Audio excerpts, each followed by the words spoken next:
What's up, ladies and gentlemen? Johnny Mack here. Just wanted to give you a heads up that if you are looking for a community that is open to discussion as far as mentorship, conservation, the wild, becoming a better person, and all of that, there is a group for you on Facebook, and it is called Soul Seekers.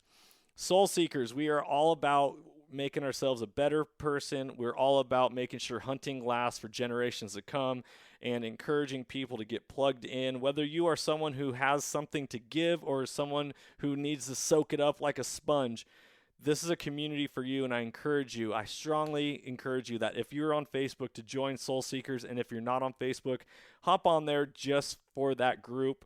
It is only going to be as powerful as we all make it.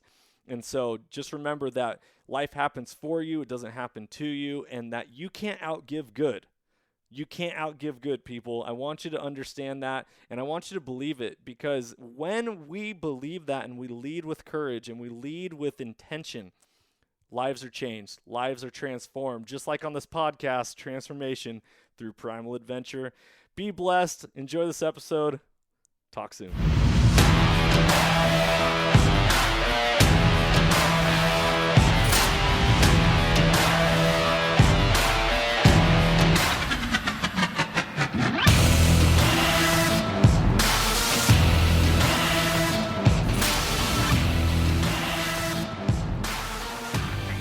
Welcome, ladies and gentlemen, to the Soulful Hunter Podcast. I'm your host, Johnny Mack. Through this podcast, I'm on a mission to transform lives through primal adventure and to spread my mission of mentorship as conservation.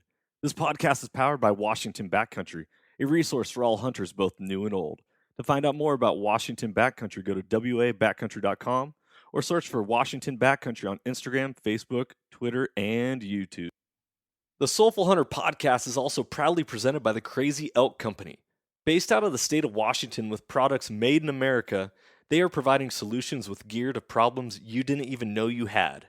Their tag wallet is one of those solutions, and I had the pleasure of using it on all of my hunts this last year, and it is now a mainstay in my kill kit. The tag wallet is a water-resistant zippered pouch that comes with its own reusable zip ties to safely and securely store your notch tag for quick and easy access. For more information, go to crazyelkcompany.com and use the code SOULFUL with a capital S to save 20% at checkout. Be blessed, everyone, and as always, stay soulful. Ladies and gentlemen, let me just tell you right now that I have Hannah Kycek, the one and only on Instagram known as Hatchet Jane, joining us for a podcast. She's over there being like, whew, I'm really hot. I'm not sure what to say. I'm super nervous. Hannah, what's happening? Hey, man. Yeah, dude, you literally just had it in a nutshell. I'm on fire. It's kind of miserable here. But hey, we're gonna do this, man. We're gonna do it. Yeah, we are. We're going to do it really well, and then we're going to wrap this up.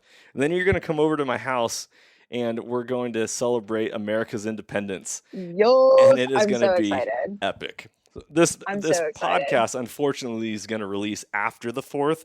However, it is going to be an awesome time. Well, now, for all the listeners who do not know you, where are you currently? Because you are like the ultimate nomad when it comes to figuring out where Hannah is and who is Hatchet Jane.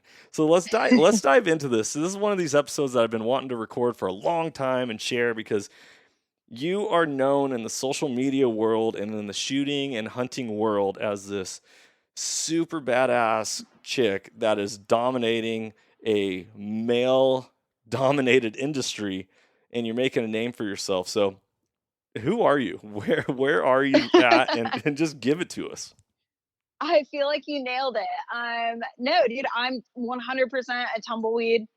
I'm honestly always moving around. I'm in, I guess, like 30 minutes outside of Moscow, Idaho. So if you go another 30 minutes, I'm in the best whitetail hunting known to man.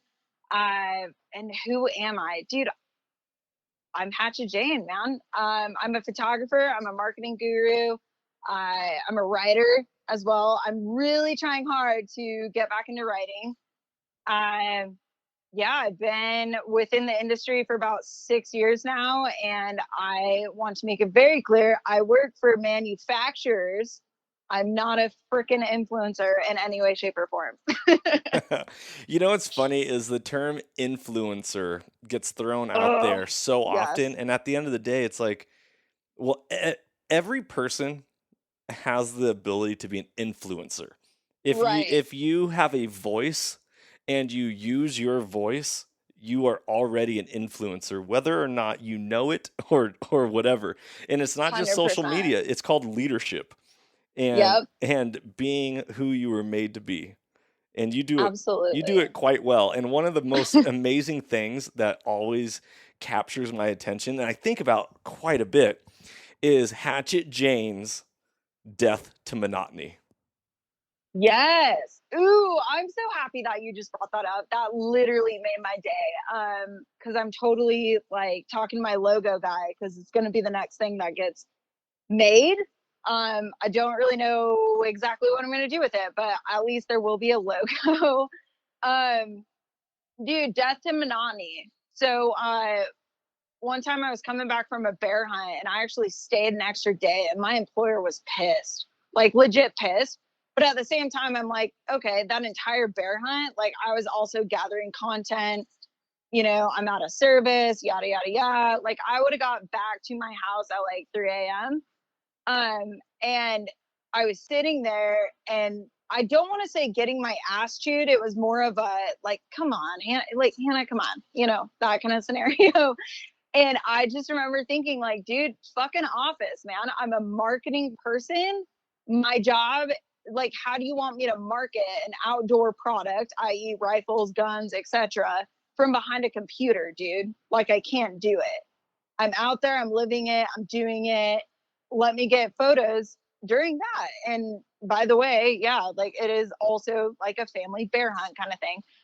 So I just remember sitting there, being a little kind of a brat, I would say, like, because I'm just thinking in my head, like, yeah, well, blah blah blah. But no, dude, death to monotony just stuck out like a sore thumb. Like it came into my brain, and then it just kind of hung out in there. And then I thought of the concept of time. What is time? Time is man-made. But guess what? When I'm in the mountains, the only thing that matters is sun up and sun down. That's it. Mm. So So I don't so know. put some words to it. What does death to monotony mean to you? Uh, I don't know how to say it without saying the F word. Hang on, let me think about this. Well, drop it if you need it. Just make sure it has some good emphasis behind it. I would say like fuck standards, dude. Fuck civilization. Like, no, I'm not about it. I didn't sign up for that shit. Like, I signed up to live my life the best way I know how and to be fulfilled, like mentally, spiritually, emotionally, you name it. And so it's like, so why am I forced to work behind a desk for 8 hours a day and like only dream about other stuff? You know what I mean? But monotony is also time. It's everything we do is time, dude. Eat breakfast when you wake up, eat lunch at 12, eat dinner at 6, like go to bed at 10. Dude, fuck time. No, I'm not about that life. You know I what? live my life. I sleep when I'm tired. I eat when I'm hungry. You know what I mean? Like, no, not Okay, into two things that just popped in my mind. Number one, it. your definition of monotony is like my definition of the word grind. They're synonyms. Yeah. Is I Okay. am so against the word grind. Ah, I'm just Yeah. grinding it out, Right. doing the grind, doing the grind. I'm like, no, man. Life is all about thriving. It's all about abundance. It's all about positive mindset. It's all about creating your own existence. And so, if you are the person that is like a log and the river is going to take you downstream wherever it goes, and maybe you bump into this, or maybe you get stuck here, or whatever, it's like, no, that's not my life. I'm in control. Right. I'm putting a rudder down, I'm putting a motor on it. I'm like, okay, where do we want to go today? And so, yeah, Absolutely. death to monotony 100% rings a bell with me because I'm like, I am all about creating the life that I want, not Hmm. being a result of the life in which I'm existing in.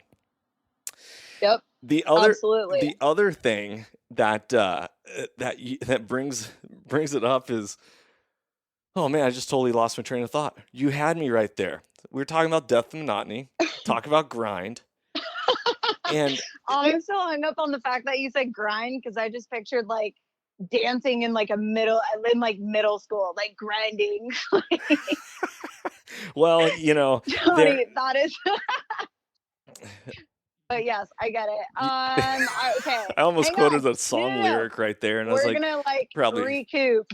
probably Um, shouldn't. Okay, so yeah. so one of the things that I think really you, Hannah, have a huge special place in my heart because I feel like within the quote unquote industry of the hunting realm, you were the first person to like actually say, hey, this guy might actually be onto something just because he doesn't have a large number of followers.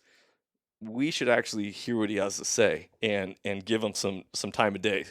And I love that about you because that 100% speaks to the whole death and monotony and creating your own existence. Meaning that just because you weren't born into a rich family or you were not born into all these wonderful, amazing things doesn't mean that you can't go out and get it yourself. You earn everything that you do. And Oh, absolutely. that is what you stand for in my mind. Oh, me. Ew, you just choked up Hatchet Jane. Ugh. Well, first off, I really appreciate you saying that because, yeah, that means the world to me. And I hope that that's how people view me, man. It's what's tough about being on, I would say, the receiving end of like marketing stuff is that you get hundreds, I mean, hundreds of, hey, me and my dad are going to start a YouTube channel. Can you send us a trigger, or like, I don't know, whatever it is, and so you kind of just filter through these people. And I viewed you as odd. I viewed you as somebody like I'm sitting here thinking like, why is this dude trying to hunt like animals with an AR? Like he's pretty in good shape. Like that shit's heavy. Like it goes on and on. Like I'm sitting there like, and he's from the Pacific Northwest. Like you're literally the name of your company / brand is Washington Backcountry. Like I'm sorry, what backcountry in Washington, dude? Like you were just like this weird. You were odd and you stopped me in my tracks and you made like literally just via email people, nothing special. And I'm just like Googling shit. And I'm like, oh, Washington does have quote like legit true wilderness, and I'm just like, okay, this. But yeah, like Johnny, you just have something about you where dude, it's your personality. It's like the photo that you posted the other day on Instagram. And I'm like, I love photos of J-Mac being J-Mac. Like you being a goon, dude. You're a freaking goon. You're always happy. Your attitude is phenomenal. And yes, unfortunately, a lot of companies and a lot of brands, us marketing people, yeah, we do have to work in terms like in parameters, right? Well, what's your following? What's your special gift? Are you a photographer, a videographer? Are you just good looking? Honestly, I literally had some chick write good looking and I was like, checks out. Yeah, like I get it. Like I don't know, dude, but you were so different from the norm and you were so just you and like, hey, I have a dream. Do you want to partake in it with me? And that's why I was like, yup. Yes. Well, Sorry, best I can do is send you a rifle. But I well, wish I could do more. well, I'll tell you this. First off, listeners, how I ended up meeting Hannah was I sent a random email to the marketing department at Seekins Precision, which is where Hannah and I met, and she first worked at the beginning of our relationship and the start of Washington Backcountry. And I think really what it is, and not to make this episode about me, Hannah, but it's your world, and this is what you live day in and day out, is you take an account of how you show up in the world. And the you is the royal you. So I'm talking to all you listeners, I'm talking to you, I'm talking to me, is how do you show up in the world and how do you want to be viewed by other people? It's not worrying about judgment. We're not making decisions based off of other people viewing us, but how do we want to come off to other people? And one of the biggest things is, what do you stand for? What do you believe in? What do you want to take to the bank or take to the grave with you? And what do you want to leave as a legacy in this world? And I Mhm. think for me, not I think, I know for me, I have a mission, and that mission is mentorship is conservation, and that hunting has the power to transform lives through primal adventure. And because I led with that, it sets us apart and set me apart, or my mission, or whatever it is. And that really rung a bell. Now, making it about you, Hannah, is really fascinating, is that you also set yourself apart in a world of social media where everyone's fighting for attention. And like you said, whether it is a storyline or good looks or what can you do, because nothing in this world is free. It's a Mhm. transaction. Everything costs something, whether it's energy, time, money, or content, or whatever it is. It's always a trade. Nothing's free. Here, Right. here you are taking a stance in an industry dominated by males, and you're saying, "Don't call me huntress, death to monotony," and you are just being your true self, and it is resonating and creating waves within the hunting and shooting world. It's truly fascinating, and one of the most amazing things I feel like is that you do it naturally without, like, it just exudes out of you. Like Yes. you're just like, this is just who I am and how I am. I'm Yeah. not typing anything for social media. I'm not writing anything specifically. Like, don't call me a huntress, because I'm not. I'm a hunter.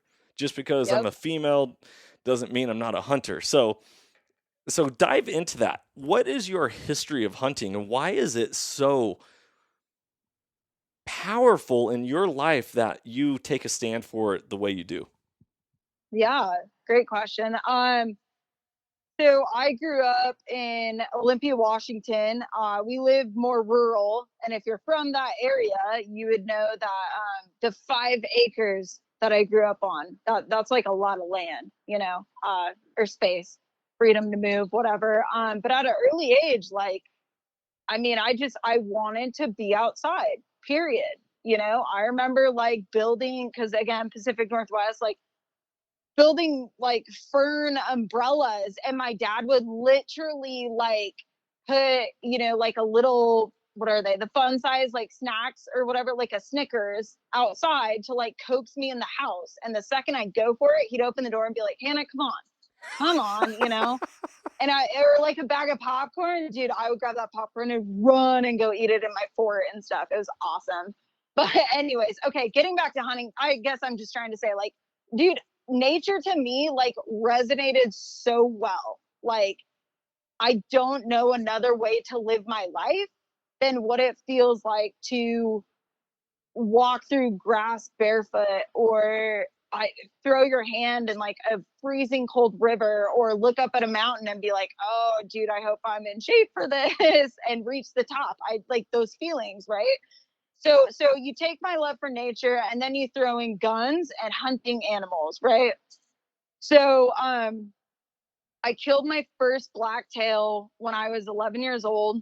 I actually drew it was like one of those youth tags, right? Like you could, at 15 and under, like you could get in a day or the weekend before hunting season officially open is what it was. So we were hunting, blah, blah, blah. Like yeah, shot a grouse, and then I shouldn't, well, I don't know. He was definitely dead, but I think it took him a little bit to die. But he ended up on this lower road. I go on the lower road. My dad's in the truck, kind of following me, and then holy shit, there's a deer, and it was just a straight up spike with a doe. And I remember picking up the rifle, and I could tell you like everything about his shoulder and how it looked, because of course my scope was like my old Nikon or whatever it was all the way zoomed in. And anyways, dude, I the second I shot that deer, I felt like I became a different person, like a different, I don't know how to say it. I became a stronger woman than I was when I entered those woods. Mm. Um, You finally you I filled your boots. you I don't even know if it's that, Johnny. I think it's such an emotional and spiritual thing. And for me, not coming from like, I have no spirituality, like, I'm not religious, whatever. Like, that was my first connection to like a quote unquote higher power. And in my opinion, that's just straight up Mother Nature, man. yeah. The mountains don't care. The mountains do not care. um, I mean, dude, it's like Jeremiah Johnson. The mountain's got its own ways, Pilgrim. But anyways, yeah, like it's in that moment, I knew I was just a better woman walking out of this. I was capable. I was strong. I'd say powerful in that, like, just dragging the deer, like, the whole like 40 yards that it was off the road, which by the way, people, we're talking Western Washington, it's all logging. Like you could throw a rock in any direction and hit a road. So no, I don't want to hear any of that crap. Well, what I find it extremely fascinating is like how you're talking is my creed of my podcast is transformation Yeah. through primal adventure, and you are living Yep. proof of that. That from what I'm gathering, and correct me if I'm wrong, you love being treated like a human. You don't want to be treated special just because you're a female. Is that correct? Right. I mean, I wasn't raised to be like that, if that makes any sense. Um, I'd say, primarily raised by my father, and I was raised to be capable, period. Did I get special treatment because I was a daughter? Like, yeah, absolutely. But I mean, my brother also wasn't like the little turd wading out into a river and being like, Dad, why are my shoes wet? Or something. You know what I mean? Like, I mean, my dad, he raised me the best he could. And I think the best was in a man's world. Like, my earliest memories, dude, are literally like grease, oil, dirt, timber, and I think, like, especially with my dad, like, it was just, I remember like being a little kid and my dad handing me a knife and like, Hannah, don't cut yourself. It's very sharp. So what did I do? I was cutting meat in a freezer and I looked for my dad. He said I looked around the room like, oh, nobody's looking. And then I cut my thumb just to test it. You know what I mean? And I'm like, Dad, it hurt. Like meat grinders. Thank God I didn't test out a meat grinder. Right. But my earliest memories, though, are just literally what my dad showed us. And that was just the wild wonders of the Pacific Northwest, especially, like mounts everywhere, like in the house, and just experiencing nature, like I I don't know, hopping out of the pickup and going on a hike, and then there's like, oh, like a bunch of frogs just have babies because there's baby frogs literally everywhere. A baby grouse like running up my dad's pant legs. Like there's so many priceless things that hunting and nature has given me, because as my dad would say, like, I didn't have a ton of money when you guys were kids, but so I just made sure I had gas in the rig so we could go like experience, and then the hunting. And as soon as I was like of age, the biggest thing was my dad wanted to make sure I was strong enough to keep up, right? And no, he never doubted me, but I get where, hindsight, I get where he's coming from. And that's how it all worked out. Like, he wanted me to do everything from start to finish. He's there to support me. He's there to, do whatever. And yeah, dude, it's okay. I kind of went off on like I love my dad tangent, but I love my pops, man. But dude, I don't know any different than that. Like, I don't know any different than like freedom and the ability to just go experience life in like a truly raw way. You know Yeah. what I mean? Yep. I know exactly what you mean. I'm So totally. yeah. Oh, by the way, hang on. Let me add this. Sorry. But by the way, Johnny, I'm pretty sure you named your podcast with me in mind. I am the soulful hunter, dude. Yeah. Coined that 20 years ago. No. That's real cute. I am the soulful hunter. I am the soulful hunter, bro. I love it. Well, that's a good affirmation. It's not the podcast. It's me. No, you're Hatchet Jane. I'm the soulful hunter. I love it. Okay, so your dad just instilled all this inside you. Where did this concept of like, I don't know. Here I am talking about a view through the lens of Instagram, through social media. Like, this is the outside world. We go about our day, but we see Hatchet Jane and all the different content that she posts. Where did you become such a connoisseur of rifles and shooting and all this type of stuff? And obviously, it probably stemmed from your father, but when did it really grab hold of you and have it be like, okay, this is something I want to pursue? I wouldn't say it's something that I wanted to pursue. So let me just clarify. You're talking about my Instagram, so now I just turned on like professional Hannah, right? And like what people see. So thinking from a professional standpoint, and also just like the personal side would be shooting, efficiency, you name it. I would say, dude, probably at a young age, I wanted to. There's this saying, right? If you do what you love, you never work a day in your life. Mm-hmm. That hit me, because it was certainly better than, when I was in like ninth grade or something, and then a teacher literally telling us that we're being conditioned 6 hours a day for an 8-hour workday, and I'm sitting there going, hell, it ain't me, dude. I ain't signing up for that. I can't even make it through a full day of school. Like, no.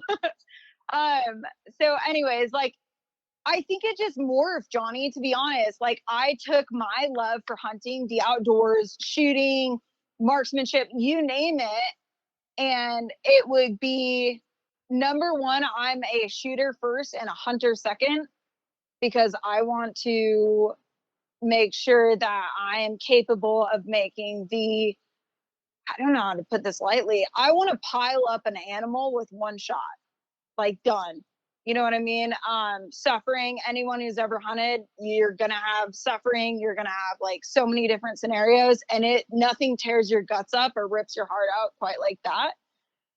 So I just knew that being efficient with my rifle, my setup, was of utmost importance. Growing up, again, like my pops, like dad would sell his guns to buy my brother and I like nicer guns. And by nicer, folks, like, I mean, I'm talking like a Winchester Model 70 and stuff like that. Like, nothing crazy, and then slapping like a, lower end Leopold on it, or a Nikon. Like, that's what I grew up with. I was 12 years old, and I was getting kicked by a mule essentially every single day. Killed my first buck with a 243. My dad bought me my first 100% my rifle. I was a Model 70 30-06. Like, as plain Jane as it gets. The butt stack, like, it literally has a butt plate. Like, you just got your shit robbed, to be honest with you. It was not fun to shoot. I shot it later in life, and I'm like, this is awful. Like, why would you hand this to your 12-year-old kid? Like, terrible. So anyways, going back to the actual question, me getting into shooting and everything like that, yes, it's me being more efficient as a hunter, but it's also like, I know what it's like now to have quality things, right? Because as I excelled, I was outgrowing my rifles. Like, I mean, my dad was probably the first one to buy an Arbros rifle.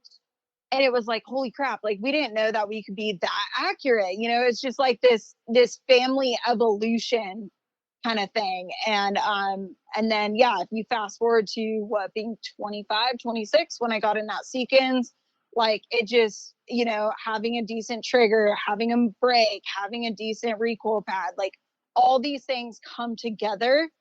And dude, straight up, like, I'm not a fan of saying like it's the gear that makes you, but does the gear make it easier and give you a little bit more of an edge? Absolutely.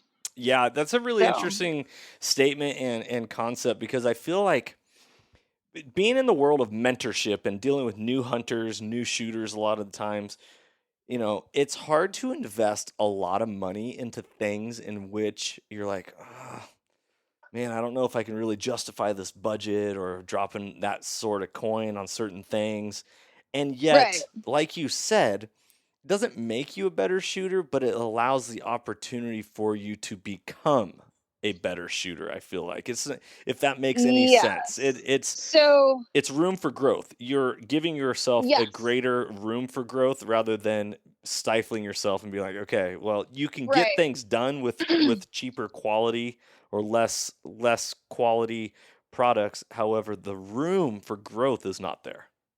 Absolutely. I remember very specifically at Seekins, like, and everybody came out with this MOA guarantee, right? So we guarantee that our rifles can do it, but we ain't gonna say anything about you, because I mean, some hunters, Johnny, like, what's a vital shot? A vital shot is a dinner plate, man. It might as well be the broadside of a barn. You know what I mean? Like, so you get all these calls like, can this rifle shoot this? And I'm like, can you, do? Can you? Because my rifle is perfect until I freaking lay a hand on it, man. That's where error comes in. I am not perfect. My rifle is FP, man. That's I'm sold. But do you know what I mean though? Like, so that's why I talk about that evolution. Somebody will be happy with a Winchester Model 70 and Remington core locks until the day they die, and that is fine. Our dads, our uncles, our grandparents, they did it. And you know what? They also did it in Converses and like freaking blue jeans and flannel. Like, you know what I mean? Like, gear does not define you. But I think that it defines you when you go from thinking in terms of a dinner plate to, what it like MOA, right? So let's do 1 inch, right? 1 inch is my target. It's not the whole deer. It's not a dinner plate. I have a target of 1 inch that I'm aiming at, i.e. an MOA. I mean, say it was 400 yards. Okay, then it's 4 inches. But you get what I mean? Like, It, and I need gear that can do that. And I'm yes. more confident behind gear where I handpicked every single thing that went on it. If I was The other day, I did Instagram questions and somebody said, what's the best budget rifle? Dude, I had no idea how to answer that. I know Tika owns the market. There's Bergara. And then my DMs, dude, blew up to the point like, oh, well, what about Ruger American? What about Thompson? Like, just all these other guns. And I'm like, dude, I don't know. If you would have asked me 10 years ago, I'd be all about quote unquote budget rifles. But what I would tell anyone with a specific budget is save your money and buy the end all, period.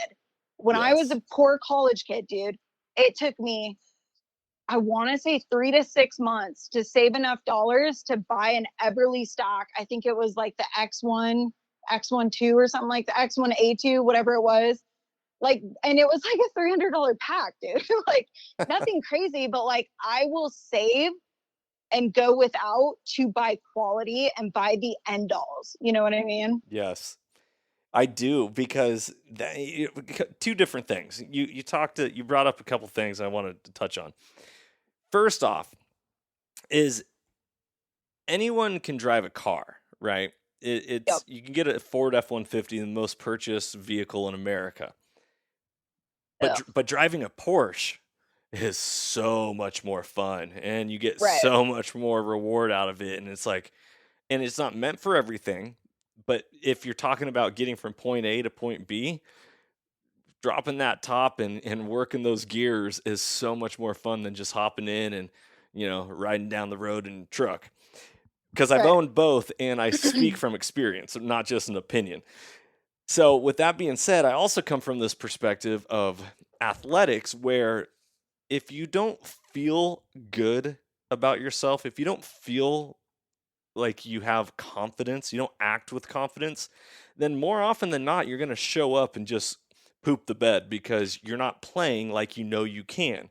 And I believe 100% that translates into the woods, into shooting, into hunting. It's like if you don't feel good about yourself, it's very quick to be like, oh, that wasn't my mistake. That was my gear's mistake. That was my Right. gun's mistake, my scope's mistake. Oh, I need to get a better scope. I need to do this. And it's like, where's the extreme ownership Where's Where's the the humility, dude? yes. That's, yeah, that's huge. You want to, I mean, I have dove headfirst into ballistics, reloading, you name it. Johnny, these are concepts like, can I cuss again, Go please? drop it. Go Okay, for it. it's the scene from Ozark when the chick's like, I don't know shit about fuck. Yes, the second, oh, by the way, people, there's a reason why I'm a creative. Like, I literally cannot do numbers. My dope sheets are like dummy proof. Like, I mix up numbers. I honestly am very dyslexic with numbers. But like, I'm not a solid numbers person. So I saw ballistics and everything that goes into it, reloading, as a challenge. And it's been a blast, you know? Yeah. But you don't need that to be successful. Like, somebody asked me the other day, they said, what's the best hunting pack you've ever owned? And I laughed my ass off, dude. It was a JanSport with a Kirkland freaking garbage bag over it because I live in the Pacific Northwest. That was the best pack I ever had. Period. You know what I mean? JanSports. Dude, they lasted forever. I JanSport. had one from elementary all the way Right? through college. I Thank just you. recently Yes. chucked it in the trash can because I was like, I Yeah. think I'm done with this. Single pocket. You had the main pocket and then just the front. So by the way, I'm so over companies putting so many freaking pockets and stuff. Like, dude, I lose my stuff. Like, I seriously do. But no, the gear doesn't make you. I think it's everyone's on their own journey and it's evolution. And again, what's right for somebody isn't going to be right for the next guy. And that's what I try to tell people. I do not work for any company to push their products, period. I literally don't. When I share my gear and what helped me or what the company is that like I put whatever, dude, it's because I run it. You know what I mean? Like, that is what works for me. Is it going to work for you? I don't know. But I mean, also don't ask me silly questions. I don't have time, dude. I'm busy. Okay, so let's talk about what it's like to quote unquote work in the industry. Because Ooh, everyone loves to think that they want to work in the industry idiots. until you work in the industry and you realize Yeah. that there's no money in it and it is a lot of work. Yeah, I'm Is that sorry. correct? Stick to your day job. Yeah. What's medical like? Haven't had that in a long time. What's a 401 like? You know, like what's planning for, actual stuff like? So here's my issue with the industry. God, I'm so happy I'm freelance. My issue with the industry is I see a lot of, no offense to older people, but old people running companies who do absolutely nothing. They're stuck 20 to 30 years ago and still running the company the same way, and they're burnt out, and they hire people. Those people are potentially also burnt out and they're not willing to change. That's my main issue, is that if you hire somebody, you hire them because they have a degree, they have knowledge, whatever the hell they have, right? You're hiring me because I'm an expert. So why are you questioning me when I'm telling you what the hell to do? You know what I mean? That's the issue. That is number one. I can increase efficiency across the board. What's the saying? Bottleneck it, whatever, let's be more efficient. Yeah, it's just not, the industry's tough, dude. That's Again, Can I just jump in here for a second because I yeah, found no, what go you for it. said is Yeah. so interesting and apropos because either you are the owner of something or you are an entry A level worker. peon. Yes, Yeah, I feel an like absolute peon. I'm an outsider looking in, but I feel like it's either you own something or it's always going to be an entry level job. Absolutely. And to work your way up to even like a remotely livable wage, people, I'm talking 60 to 80K, maybe. You need to be there for about 6 to 8 years. Like, it's literally paycheck to paycheck. And then dude, people want to know how I got my name out there. My gift was writing, dude. I started writing. Johnny, I remember being so paycheck to paycheck that when I would get a check for like 200, 250, maybe 500, like it was life changing. Because I could actually go like actually live, you and I, obviously, you're like my big brother. So we've had enough conversations about like finances and everything. But what I do a lot of consulting as well. And it's straight up networking and having friends in the industry. They call me, Hannah, what would you do? I'm like, find some bright-eyed, bushy-tailed kid right out of college, give them 30 to 40K, and they're lucky to get that, by the way. And that's it. Yeah. That's what you do. Yeah. It's, dude, it's like a concept of not knowing how much shit costs nowadays. And it's, to me, again, it goes back to age. Like, my dad's I remember talking to my dad about stuff, and he's like, boy, when I was making $16 an hour and I was raising 2 kids and paid for the house, like, you name it. I don't know why I gave my dad a country accent, by the way, people. He does not have a country accent. Just the old man voice. But then, like, dude, throw it into an inflation calculator. I'm like, yeah, daddy, you're making like $33 an hour. Like, shit, like, yeah. I was still making 16, 19, 20, etc. And I think it's burning down to knowing your worth, and especially never hurting that economy. When I first got into photography, which, by the way, just grabbed me, and I still feel like I have no idea what I'm doing. But it grabbed me, and it was another way for me to creatively express myself outside of writing. And I've fallen absolutely in love with it. And, but being on the receiving end, i.e. the marketing person behind the scenes at whatever, Seekins, Limsaver, Galco, you name it, I knew what I wanted out of those contractors, and especially what the economy was doing. If you sell a photo for $30 a photo, that's normal, dude. That is 100% normal. Yeah. Like, so I think it's also just like not hurting the industry. I only want to do good in this industry. But again, yes, it's a bunch of rich, old, crusty turds running it. And they're so disconnected, dude. It tears me apart. Yeah. It literally tears me apart. Like, so yeah, Hannah, first off, you got me going, dude. I'm like sweating even I'm thoroughly more. enjoying this right now. I can feel like the palms are getting sweaty. It's like you want to stand up right now and be like, oh, grit your teeth. Okay. I would, but it's too hot. You said, it's very warm. I love it. You said you need to know your worth. And I want to have all the listeners hear that again. You, as a human being, need to know your worth. And I will tell you this, that one of the biggest things that I hate in this world, and specifically every time I applied for a job over the last 6 years within the hunting, shooting, outdoor industry, is on applications it says, what would you like to make? Or what do you expect to make? And everybody, I want you to hear this, that more often than not, people undervalue themselves by at least $20,000 to $25,000 when it comes to how much people think they're worth. Or they'll allow themselves to get taken advantage of and not draw a hard line and be like, no, this is actually what I'm worth. I will maybe allow you to go lower in the amount of pay I'm doing. However, there's got to be room for growth, and I got to be able to jump and climb the ladder in that regard. And 100%, it goes to everything. You need to know what you stand for. You need to know that you are valuable. I did a podcast, about a month ago where it's like, I held up a sign, ILAC. I am loved and capable. You need to know that you are loved and capable, and what you have is a gift, and you get to share that with the world. And that's the whole concept of you can't outgive good. And it's truly what I stand behind and stand for. So it's so interesting hearing you say that. You got to know your worth. Mm-hmm. Powerful. And Absolutely. You know your worth, but what's the hardest part about knowing your worth and working in this industry?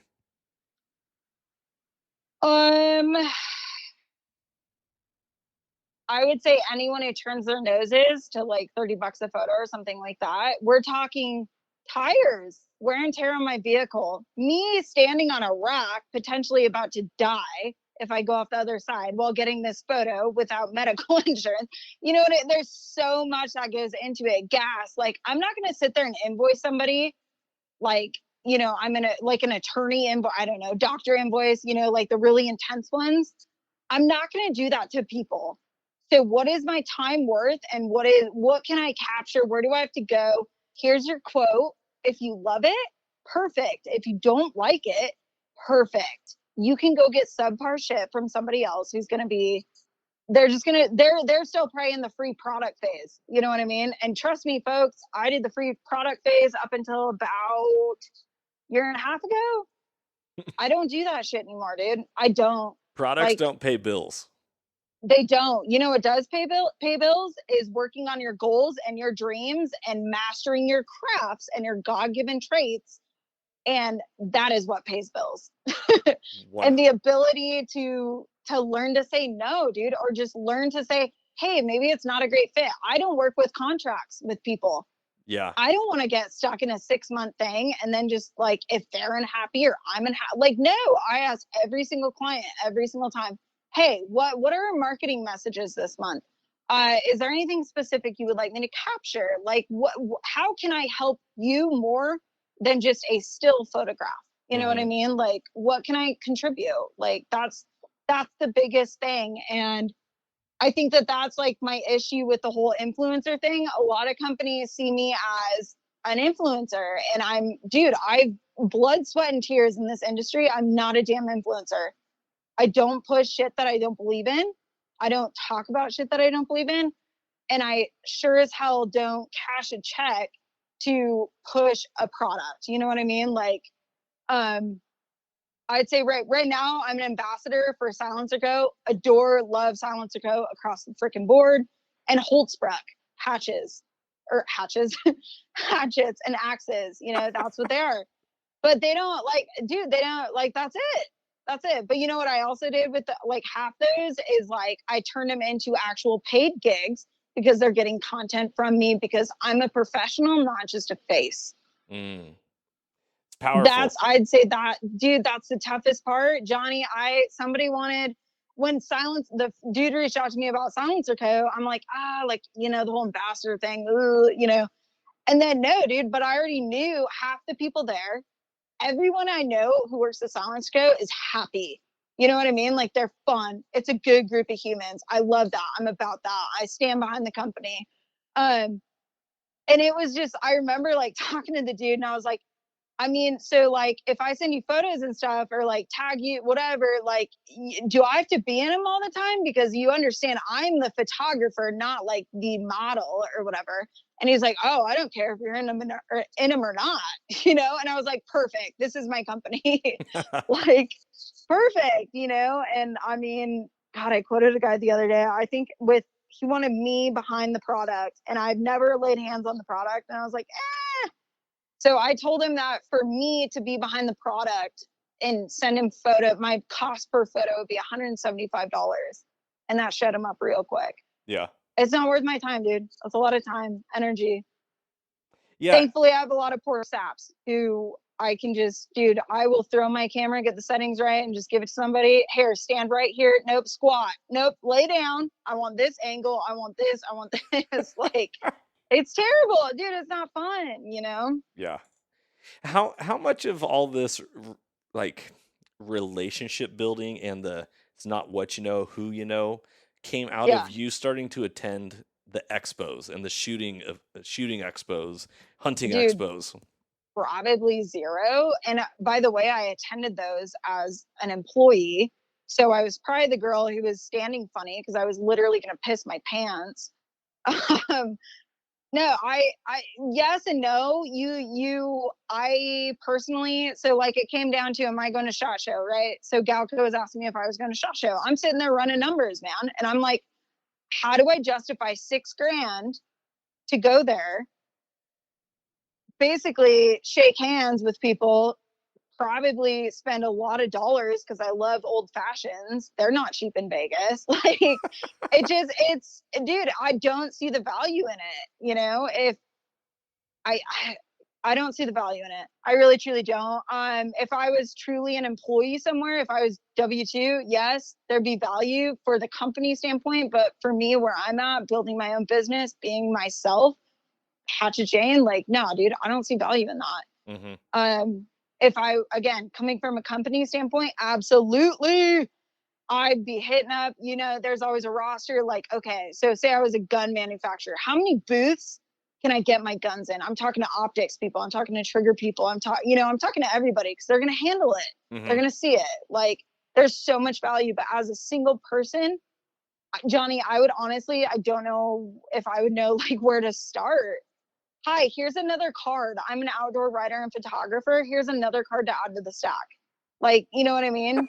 Yeah. People, I guess what I'm getting at, dude, is like, people see my work and that's what sells them. I'm not saying I can't sell myself. I know I can.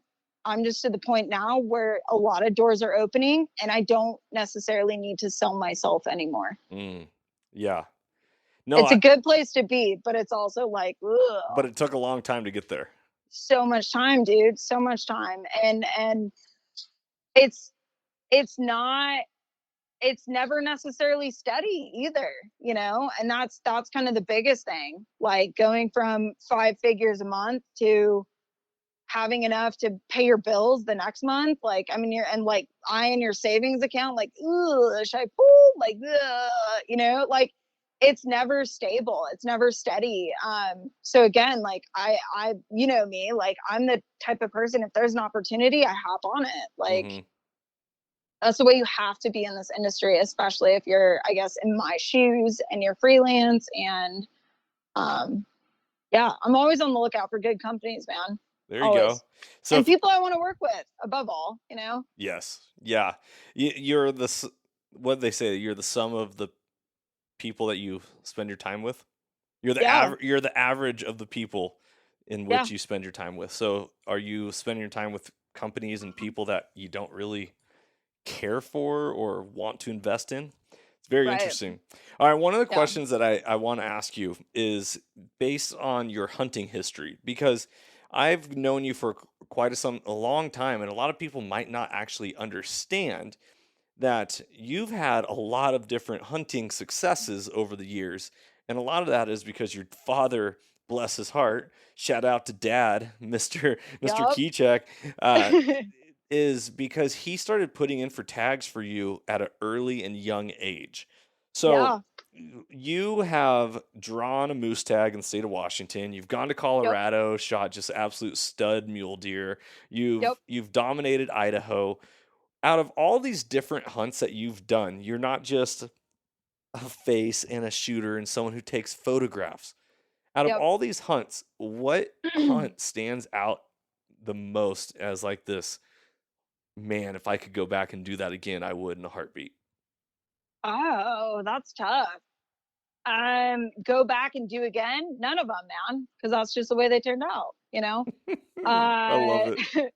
No, that's the beauty of hunting, is it's fate, man. And that's the difference between public land and private land. I'm not looking at the toad or big baddie or whatever the hell is on my trail cameras for 5 years, and I'm gonna go sit in my tree stand and go hunt him. Sorry, east side of the United States people and southern, like, I don't mean it in a bad way. It's just, it's fate, dude. Like, that is, again, like the whole higher power, higher experience.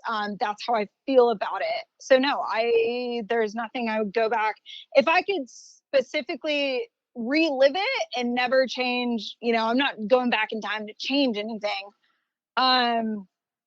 Johnny, that is a tough question, man. Actually, I just thought of something I would actually change, but not change. Change, but not change. Does that make sense? Yeah. So you got me on the edge of my seat right now. What is it? Come on. So my third black-tailed deer, so I'm not super tall, folks. It's as depressing for me as it is for you to realize that as well. I thought I was 5'7" my entire life, dude. I'm like 5'3¾" or 5, I don't know, something like that. Again, numbers, I don't do it, whatever. So I'm like a midget. I don't need a car seat though, so that's good. But so we're hunting. I'm with my dad, my brother, and then my brother had his buddy Gabe with us. And we're hunting this big clear cut, this big bull. I think is like, so it was, God, at the bottom of the bowl is the way I viewed it, and it was 200 yards, right? 200-yard shot. So my brother is like shitting his pants because there is a massive freaking deer out there and I can't find it. Like, you guys, this is like before I even had my own set of binos, right? So I'm like, where? My eyes have been bad my entire life. Anyways, monster blacktail, like Boone and Crockett status. Like, I couldn't see it though. And my brother goes, it's running. I remember looking at my dad and he goes, like, go, like, take the shot, go, right? So all I know is there's a deer running. So I shoot a running deer at 220 yards, pile it up, like ass over tea kettle. It was awesome. Like, just one and done, plain and simple. So to come to find out though, I shot the 2-point and not like the alleged, like, legendary buck. You know what I mean? So if I could go back in time, I will still take my 2-point because, by the way, folks, that was also offhand. Pretty proud of that shot. Felt comfortable, felt good. Full Woo, send. yeah. But the flip of it is I also shouldn't be condoning running shots. But anyways, if I could go back in time, it would only be to go see the legendary deer that my brother always still rubs in my face that I couldn't see, and I couldn't see it. Again, folks, before binos, like, they were expensive. My dad has had a set of Steiners, and that was it. Like, I didn't have them. I hopped out of the passenger side, ran around the truck. Yeah, Yeah. Okay. that's it. I love that story, and it makes me chuckle because I can picture you in this hunt doing it. Yeah, One of the where are you things talking about? one of the things Where? that cracks me up is this concept of, if you work in the hunting industry, you hunt for a living. So, how much hunting do you actually get to do, and do you get to do it enough, as much as you want, and what do you have to look forward to in the future? I will never hunt enough. I've never hunted on behalf of a country. Country, always America. No, I'm sponsored by America, by the way, folks. By a company. So I, dude, no, I will never hunt enough. Period. Because what does it burn down to? Death to freaking monotony, and screw time, and screw the fact that I have 40 hours a year to get what I need to do done. You know what I mean? Yep. Like, that's an absolute joke. So when I came into this industry, however, I could go throw on First Light gear when I was an intern and go get photos done, work. You know, I could, when I was at Seekins, hey, I'm sick of staring at a computer. Can I go into the woods? We need some new content. Yeah. You know, here's a Canon. I had no idea what I was doing back then. But, like, go and take photos at hunts. I would argue hunts as work, right? So bear hunt, deer hunt, whatever I'm doing, it was work. I also did this shit in college, you guys. Like, literally, I wrote my narrative journalism class is my Colorado hunt. That, by the way, like, yeah, my professor, the most anti-hunting, anti-gun human, loved every bit of it, saw a different side of hunting, and then I also sold it to go hunt. So it was awesome. Johnny, you hit a point though. So bear hunting, I mean, bear hunting obviously is the most recent stuff that happened. I went hunting for 5 days in the wilderness, down in the church, brother and dad. It was absolutely epic. That's where I walked away with 2 matching elk sheds that are just monstrous. But that was the first hunt I think I've ever been on. Well, I shouldn't say that. Even whitetail season. Johnny, there are points in times where I don't bring my camera, or I have it on me. I don't touch it. You know what I mean? Yep. Like, and I had to make that, I had to pull away from that. I had to take that step back because it was work, man. It was. Yeah. Even limb saver, taking photo, gunsling. Hey, dad, toss your perfectly amazing claw sling aside and use this shitty sling just for photos, though. Like, dude, no. It's like it's altering your own gear on behalf of the company. And anyways, it just, dude, yeah, no, it sucks, you guys. I don't hunt on behalf of companies. I don't go to outfitters. I don't go do this. I don't go do that. No, I don't. I hunt for myself. And I wish I would, if I could go back in time and actually tell myself that. Actually, I take it back. I wouldn't do it. I wouldn't tell myself that, because it's just so much, it's just more sacred now that I know the difference between the two. Yeah. And yeah. So is it a annual hunt with your father you look forward to, your brother, a specific species, or is it doesn't matter and anytime a day of field is better than no day at all? That's tough. That's a good question. I will say it's a mixture of both, because again, folks, like, I live in Idaho. My parents are back on the west side of Washington, well behind enemy lines. And obviously Dad, Pops will probably retire in Idaho. Actually, I guarantee he will. Brother makes too much money to ever leave, I don't think. But yeah, so when I spend time with my family, I mean, trust me, I go home like pray every once, at least I'd say on average every 6 weeks, go see the fam. But it's, dude, it's sacred to me now, especially, oh my God, I don't want to cry.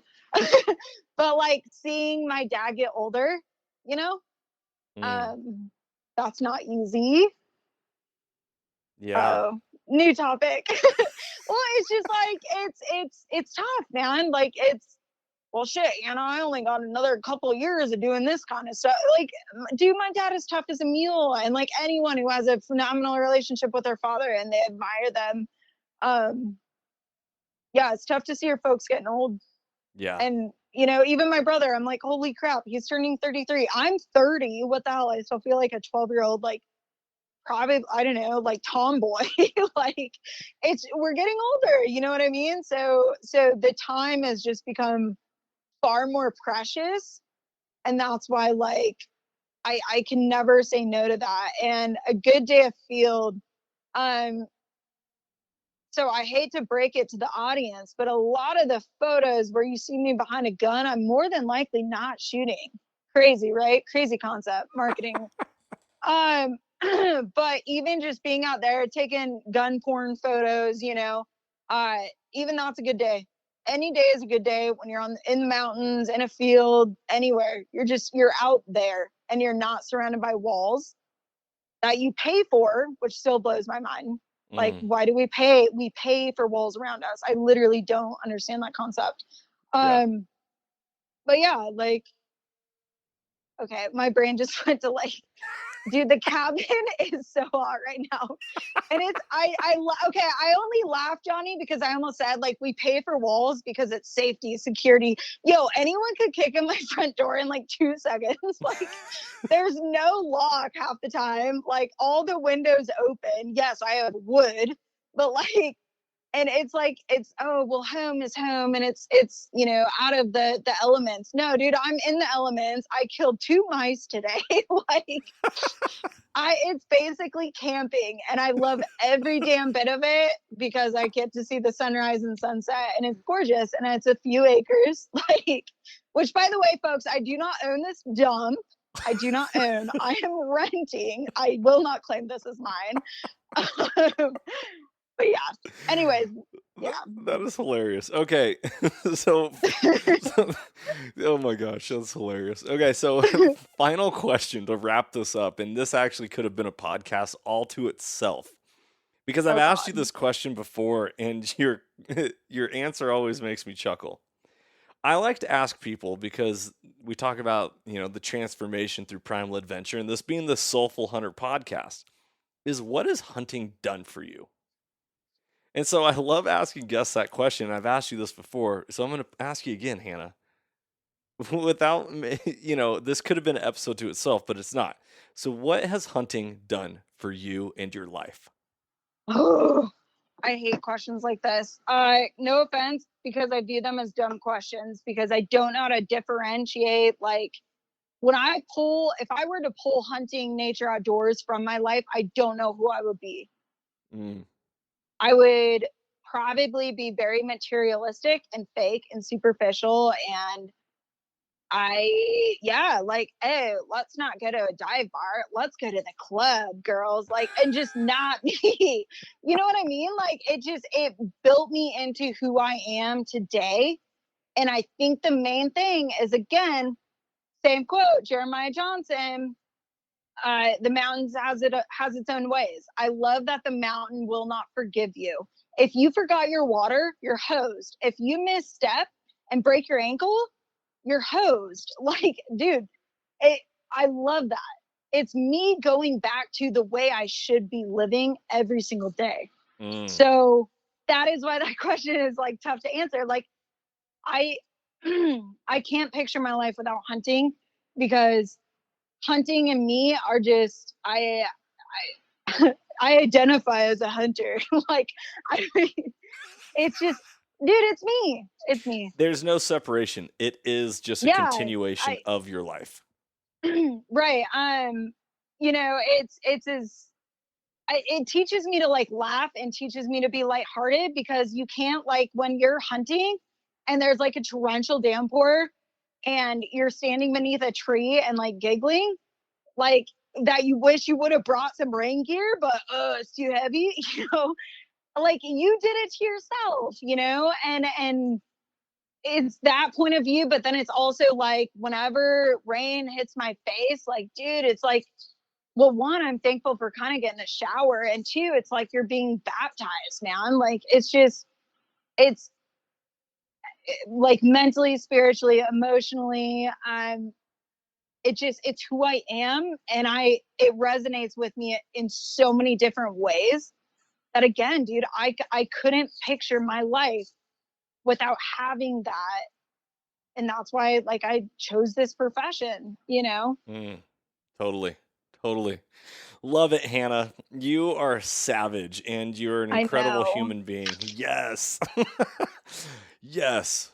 That's, as a teacher for middle schoolers, I can't stand where I compliment a student and they say, I know. I know. Oh, well, But at the same time, dude, there I is a do certain know. perspective in which you need to own who you are, and you need to, speak positively about yourself and affirm yourself. So Also, you have known me long enough to know that I hate compliments. I literally hate them, folks. I also hate surprise parties. I hate a bunch of shit that I should probably like, as the extrovert that I am. Hate them across the board.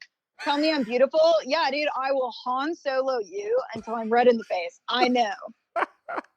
I love you, Hannah. I know. Oh, is this where I say I love you too? Like, I don't know what to do. I know. as you just stand there awkwardly, like, ugh. I Yeah. love it. Hey, how can everyone, if they feel like complimenting you, where do they go to get a hold of you and compliment you at? So I am on Facebook. It's just Hannah Kycek. I'm not going to spell my last name because, like, just look it up. And then also Instagram, Hatchet_Jane. And yeah. Perfect. When are you going to start writing again? When are you going to write a piece for Washington Backcountry's website? Stat. Oh no, you texted me that. Oops. Oh, by the way, all my new friends out there, if you ever specifically talk to me and I leave you on red, I'm sorry. Just keep bugging me, because I literally have way too many hats to put on throughout the day. And yeah, I'm awful at that. Anyways, dude, soon. And I actually had a phenomenal call with someone who I absolutely admire and look up beyond words. And he was sitting there, dude, like, quoting like my Instagram posts and stuff like that, like, verbatim, dude. And I'm sitting there like, wait, you think that of me? Like, what? Like, so if you look at my Instagram, there was a point in time where I shift from being personal, goofy, like normal ass me, to it almost turned into work for me, right? Because that's how clients future clients reach out to me. So I'm like, oh, I have to maintain this image, this face, yada, yada, yada. But no, dude, I'm done with that. So Johnny, I'm slowly getting back into writing. I'm probably focusing on my Instagram captions right now. That sounds so tacky. Oh, I sound very influencery with that. Ugh. No, I love that I can actually say things that resonate. That's what fulfills me. It ain't a paycheck, man. It's if I say something that helps people or changes their life or adds to their day, even like, my heart. I'm happy about that. Yep. That's what fulfills me. So yes, slowly getting back into writing. Kind of had like a fairly decent block while I was focusing on mastering photography and owning that world. But yeah, dude. And yes, what you asked me to do, I will write. Sweet. Okay, final question, because this is extremely imperative.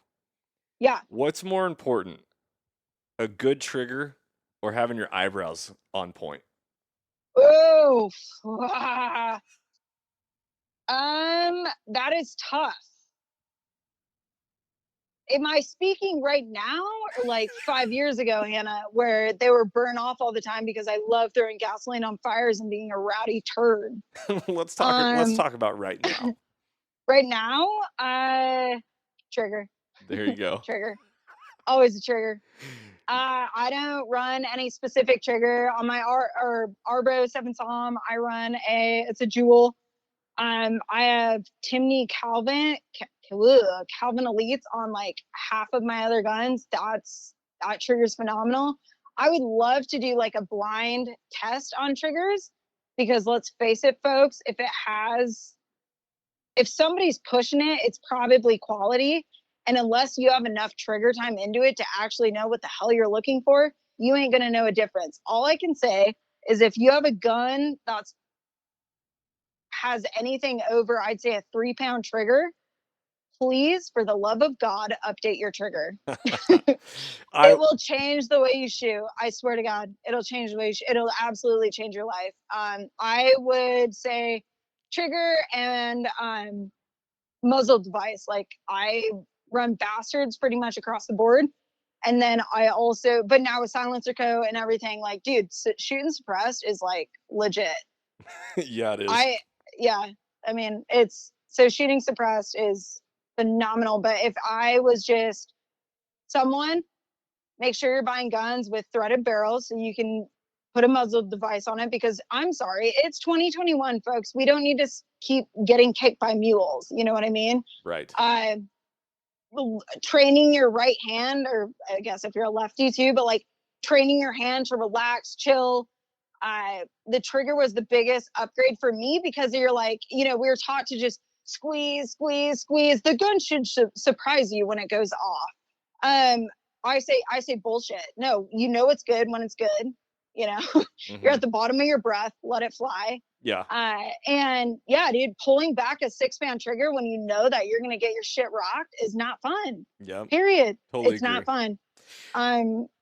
Two things I want to say. I believe in an and life. So your answer in the future can be like a really good trigger is important and eyebrows. That way it's not an or life, it's an and life. They're two different things that hold equal value.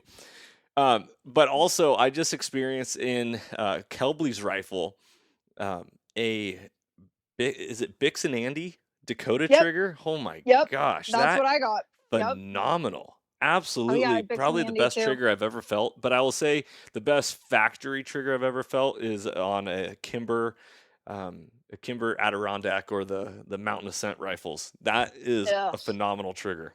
So yeah, if only they could upgrade their customer service, then that'd be dope. No doubt. They might actually be onto something there. No doubt. Yeah. All right, everybody. I hope you guys enjoyed this episode. I know I thoroughly have. Hannah, thank you so much for coming on and being an amazing guest, an amazing individual. Everyone, go give Hannah a shout. Go give her a follow. Check out her content and let her know how amazing she is because she already knows it, but it's always nice to hear it from somebody else. Hope you guys enjoy this episode. As always, freedom on and stay soulful. If you enjoyed today's podcast, I'd love it if you could go ahead and give this a rating as well as subscribe. Also, you can check us out on Instagram under the Soulful Hunter Podcast. Make sure to tag us in pictures and posts and use the hashtag Soulful Hunter. To find out more about the Soulful Hunter Podcast, go to soulfulhunter.com and be sure to follow the podcast as we are going to be bringing you a lot of great information, insight, and changing lives through primal adventure. I look forward to connecting with you on the next episode. Stay tuned and stay soulful.